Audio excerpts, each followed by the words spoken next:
Qual é a sua resposta para Jesus? Ué, mas você não sabe a pergunta? Como é que você vai saber a resposta? Então, bem-vindo a mais um vídeo. Eu vou te explicar essa história aqui. Você vai entender qual é a pergunta e você vai entender também qual é a pergunta que eu faço para você. Logo no começo do ministério do apóstolo Pedro, então, você sabe que Jesus ele morre na cruz, ao terceiro dia ressuscita, fica 40 dias com os seus discípulos e depois ele sobe aos céus. Depois de 40 dias da sua ascensão, o seu Espírito Santo é derramado sobre os discípulos que estavam reunidos em Jerusalém, e isso é conhecido como Pentecoste dos judeus. O Espírito Santo se derrama ali, e numa primeira pregação de Pedro, cerca de 3.000 pessoas são convertidas, tamanho o poder disso tudo. Mas isso ocorre em Atos 3.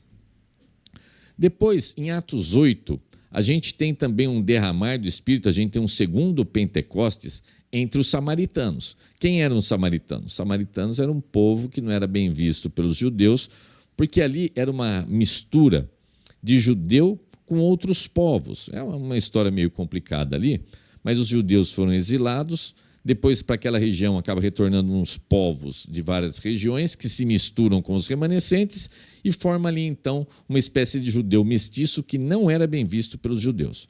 Judeus e samaritanos não se davam. Entretanto, o Espírito Santo é derramado ali.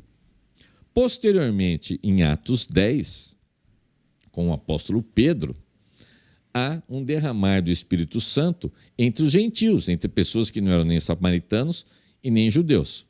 Para que isso? Para mostrar que a nova igreja de Cristo, que as promessas de Deus não eram somente para os judeus, e sim para todo o mundo, por isso que o evangelho é esparramado por todo o mundo e todas as pessoas são chamadas a um arrependimento. Então, eu vou ler um pedacinho aqui de Atos 10, que narra um pedacinho dessa história. E já você vai entender qual é a pergunta e qual é a resposta que eu quero que você me diga. Então, Atos 10, estou lendo a Nova Versão Internacional, versículo 36. Isso é o apóstolo Pedro falando com o pessoal. A história é longa, eu já contei num outro vídeo aqui sobre essa história. Então, é o apóstolo Pedro explicando para esses gentios por que ele estava lá. Então, Atos 10, versículo 36. Vocês conhecem a mensagem enviada por Deus ao povo de Israel, que fala das boas novas de paz por meio de Jesus Cristo, Senhor de todos. Sabem o que aconteceu em toda a Judéia, começando na Galiléia, depois do batismo que João pregou. Como Deus ungiu, coloquei esse ungiu aqui em amarelinho. O que é ungiu? No Velho Testamento, quando você ia colocar um sumo sacerdote, por exemplo, era derramado óleo sobre a cabeça dele, que escorria pela barba. Quando você ia entronizar um rei, era derramado também um óleo que escorria. Isso era unção. Então, ungir era você dar autoridade. Ungido, em hebraico, é o Messias. Em grego, é Cristo. Então, falar em ungido, Cristo e Messias é tudo a mesma coisa. Então, como Deus ungiu a Jesus de Nazaré com Espírito Santo e poder, e como ele andou por toda a terra fazendo bem e curando todos os oprimidos pelo diabo, porque Deus estava com ele. Nós somos testemunhas de tudo que ele fez na terra dos judeus e em Jerusalém, onde o mataram, suspendendo-o num madeiro. Deus, porém, o ressuscitou no terceiro dia e fez que ele fosse visto, não por todo o povo, mas por testemunhas que designaram de antemão, porque nós que comemos e bebemos com ele, depois que ressuscitou dos mortos. Ele nos mandou pregar ao povo e testemunhar que este é aquele a quem Deus constituiu juiz de vivos e de mortos. Todos os profetas dão testemunho dele, de que todo aquele que nele crê recebe o perdão dos pecados mediante o seu nome. Enquanto Pedro ainda estava falando estas palavras, o Espírito Santo desceu sobre todos os que ouviam a sua mensagem.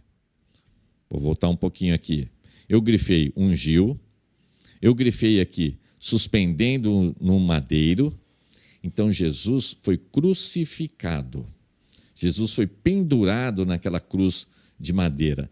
Isso era uma morte desonrosa para um judeu.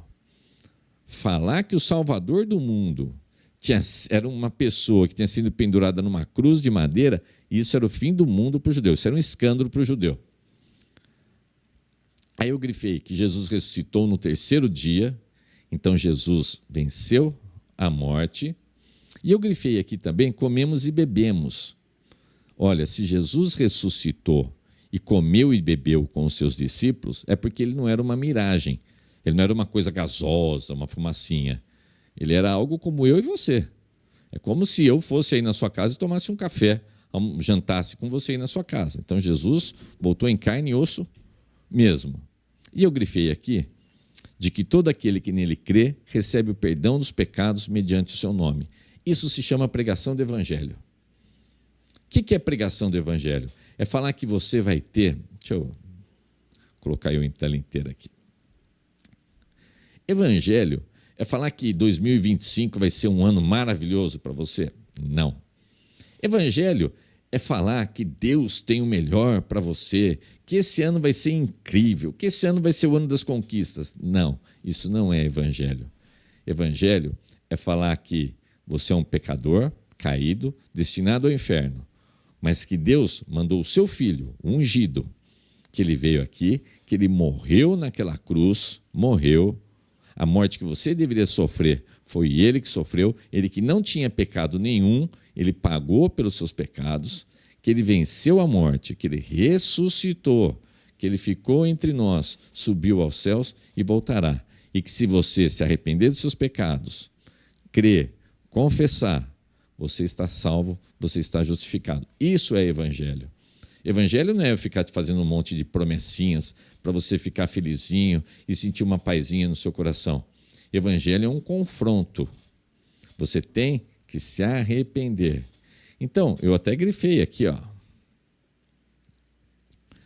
De todo aquele que nele crê, recebe o perdão dos pecados mediante o seu nome. Então, há salvação para você. Cristo morreu uma morte substitutiva por você naquela cruz. É um sofrimento vicário, substitutivo. Agora, você crê? Essa é a pergunta que está sendo feita. Porque as pessoas querem só um evangelho cor-de-rosa, que é só ficar ouvindo, você vai ser feliz, Deus vai te arrumar um namorado, Deus vai fazer você conquistar a sua casa. Pois bem, o apóstolo Paulo, quando ele ia pregar, as pessoas também ficavam cheias de coisa, querendo que ele falasse bonito. Ele pregava para os gentios, para os gregos eram acostumados com uma oratória de filosofia e tudo mais. Ele pregava nas sinagogas, os judeus queriam milagres, todo mundo queria milagres e sinais, né? Mas olha o que o apóstolo Paulo fala na sua primeira carta aos Coríntios. Corinto era uma cidade onde o apóstolo Paulo tinha ali um grande apreço pela igreja. A gente tem na Bíblia 2 cartas que ele mandou. Então essa é a primeira carta aos Coríntios, capítulo 1. E ele está falando justamente dessas coisas que eu estou falando aqui também. Então olha só, 1 Coríntios 1, versículo 22. Os judeus pedem sinais miraculosos e os gregos procuram sabedoria. Nós, porém, pregamos a Cristo crucificado, o qual de fato é escândalo para os judeus e loucura para os gentios, mas para os que foram chamados, tanto judeus como gregos, Cristo é o poder de Deus e a sabedoria de Deus. As pessoas vivem lotando igrejas atrás de milagres. Muita gente busca uma filosofia de vida, mas a resposta do evangelho é a cruz. Então Paulo fala aqui que ele prega a Cristo crucificado. Isto é evangelho. E quando o evangelho chega até você, chega uma pergunta. Você aceita ou você não aceita? Você crê que Jesus é o Filho de Deus, que ele veio para essa obra substitutiva, ou você não crê? Você pode não me dar essa resposta verbalmente, mas no seu coração sempre há uma resposta, e a resposta é creio ou não creio. O apóstolo João, então vamos lá, vamos ler agora o Evangelho de João, no capítulo 3. Olha, esse versículo 16 é o mais falado, quase todo mundo conhece de cor, mas vamos até o final, vamos andar um pouquinho além do 16 para você ver. Então, João 3,16. Porque Deus tanto amou o mundo que deu seu Filho unigênito para que todo que nele crer não pereça, mas tenha a vida eterna. Isso é lindo. Deus amou tanto que deu seu Filho unigênito. Lindo. Mas vamos continuar um pouquinho aqui? Versículo 17. Porque Deus enviou o seu Filho ao mundo, não para condenar o mundo, mas para que este fosse salvo por meio dele. Muito lindo aqui também. Você pode ser salvo por meio dele. Agora vamos ler o 18. Quem nele crê não é condenado, mas quem não crê já está condenado por não crer no nome do Filho unigênito de Deus. Presta atenção no meu grifo aí. Mas quem não crê já está condenado. Então, você está assistindo esse vídeo aqui? Aliás, você está assistindo no TikTok? Legal, se você curtir, se você compartilhar. No TikTok costuma ter umas 18, 20 mil visualizações. Obrigado, viu? No YouTube, às vezes tem menos visualizações, mas se você curtir e compartilhar, isso pode ter um pouquinho mais também. Lembrando que no TikTok o meu nome é Vitamina Bíblica e o meu canal no YouTube é Daniel Tetel com U. É Tetel com U. Então, Vitamina Bíblica no TikTok e Daniel Tetel lá no YouTube. Você pode compartilhar e ajudar essa mensagem a chegar. Mas, se você assistiu esse vídeo, essa pergunta chegou no seu coração. E, se você disser sim, se você crer, você não está condenado. Agora, se no seu coração você rejeita tudo isso, não sou eu que estou falando, não. Está aqui na Bíblia, em João 3,18, tem outras passagens também, mas eu vou falar só de João 3. Então, quem nele crê não é condenado. Aleluia, glória a Deus. Mas quem não crê já está condenado. Tomara que você seja uma pessoa salva. A tristeza de quem conhece a palavra de Deus é olhar para tanta gente na rua e ficar pensando, será que esta pessoa creu? Será que essa pessoa está salva? Porque senão ela está condenada. Que você tenha uma linda e abençoada semana, que Deus abençoe poderosamente os seus dias e fica aí essa pregação para você. Eu não vou ficar insistindo para você crer, para você aceitar, porque isso é uma obra do Espírito Santo.